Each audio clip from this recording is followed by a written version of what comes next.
Spoštovani gledalci in gledalke Studia Bistrica, lepo pozdravljeni. V tokratni oddaji si lahko ogledate mednarodna razstava sodobne keramike Dotik, regijsko srečanje lutkovnih skupin 2025, vseslovensko petje srci, 16. redna seja občinskega sveta občine Slovenska Bistrica. Četrtek, 17. aprila, je v prostorih Graslovega stolpa v Slovenski Bistrici potekala otvoritev 4. mednarodne razstave sodobne keramike. Razstava odpira prostor umetnosti in ustvarjalnosti, tokrat z deli izbranih sodobnih keramičark in keramičarjev iz različnih držav, med njimi kar 11 ustvarjalcev iz Slovenije. V razstavi celo 62 del. In razstavljavci so iz 10 držav, od Singapurja, Italije, Nizozemske, Hrvaške, Slovenije, da bi še ostale naštevala. V glavnem do takega odmeva in prepoznavnosti te razstave je prišlo na ta način, ker je poziv za sodelovanje na razstavi objavljen na vseh tudi svetovnih sceni keramični. In s tem, ko se razstava uveljavlja, je tudi vedno več tujih avtorjev, ki se prijavljajo.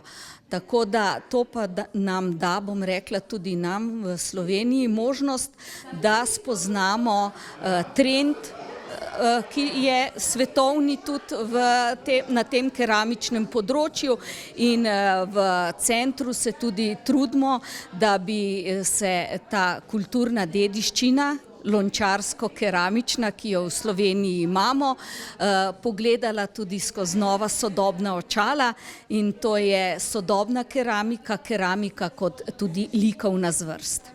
Zbrane je ob odprtju nagovorila Ljubica Zgonec Zorko, predsednica Centra domače in umetnostne obrti, rokodelska zadruga Slovenska Bistrica, ki je poudarila pomen razstave za kulturno dogajanje ter povezovanje z mednarodnim umetniškim prostorom. Pričujoča razstava je korak v novi čas, kjer se prepletajo stara znanja, izražena v novih formah in namenitnosti. Globalizacija kliče po povezovanju, izmenjavi znanj in spoznavanju. Razstava v organizaciji društva Glineraj iz Zagreba bo na ogled do 31. maja, obiskovalci pa so vabljeni, da si jo ogledajo in začutijo raznolikost in bogastvo sodobne keramične umetnosti. V Slovenski Bistrici je v petek 18. aprila potekalo regijsko srečanje lutkovnih skupin 2025. Nastopilo je 7 skupin iz občin sveta Trojica, Ormož, Ptuj in Slovenska Bistrica. Prve 4 skupine so se predstavile v prostorih DPD Svoboda, ostale 3 pa v lutkovnem gledališču Koruzno zrno. Prireditev je pripravila območna izpostava Javnega sklada za kulturne dejavnosti Slovenska Bistrica.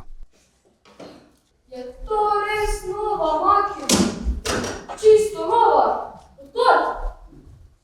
Pa mi ne pridem pogledati novo makino? Papa, kaj je to? Je to res avto? Kako je prišel sem? Mateo, da res, da prav tule se to ne me strela pripričil bije, če ni res tako, da se obrnem in eto, lahko jo zagledam, novo makino. Papa, pa to je čudež, kako je lepa makina. Si, peljimo se v mesto. Ne v trgovino! Gremo na pico! Dosta vam bili, gremo si v avtomat, danes je fešta! Fešta!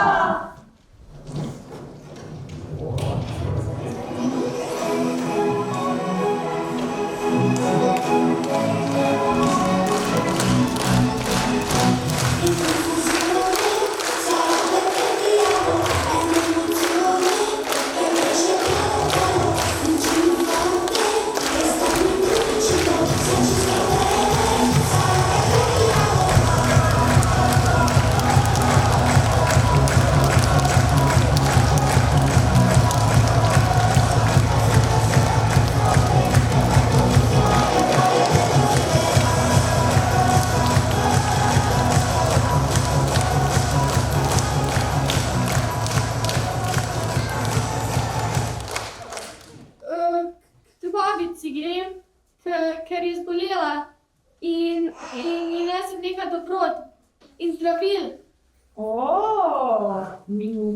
Slabotne babice imam najraje. Veš kaj, bi babice zagotovo takoj pozdravila? Kaj? Če bi nabrala en lep šopek gozdnih rož. Pa na jasi se jih videla.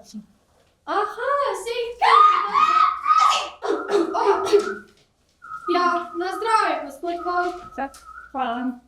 Zgleda, da se tudi tebe nekaj loteva. Priporočam, da še ti obiščeš zdravnika. Ja, že mi je.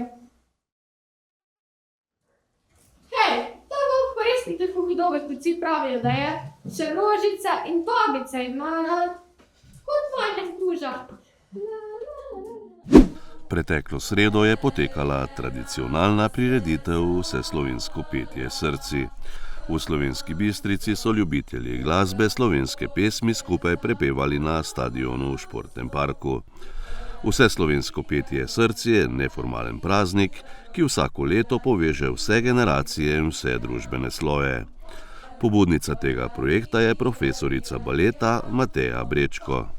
Jaz pa grem na zeleno travco, trgat rožice za mojo mamico, trgat rožice za mojo mamico, lepe nežne spominčice. Jaz pa grem na zeleno travco, trgat rožice za mojo mamico, trgat rožice za mojo mamico, lepe plave vijolice. Občinski svet občine Slovenska Bistrica se je preteklo sredo sešel na svoji 16. redni seji. Svetniki so med drugim z 22 glasovi za in 5 proti sprejeli rebalans občinskega proračuna za leto 2025. Župan občine Slovenska Bistrica, dr. Ivan Žagar, je popravek proračuna podrobneje predstavil tudi na novinarski konferenci. Zdaj s tem rebalansom nam je omogočeno, da bomo lahko nekoliko bolj zastavili ta naš investicijski del, ne. Je pa res, da je pač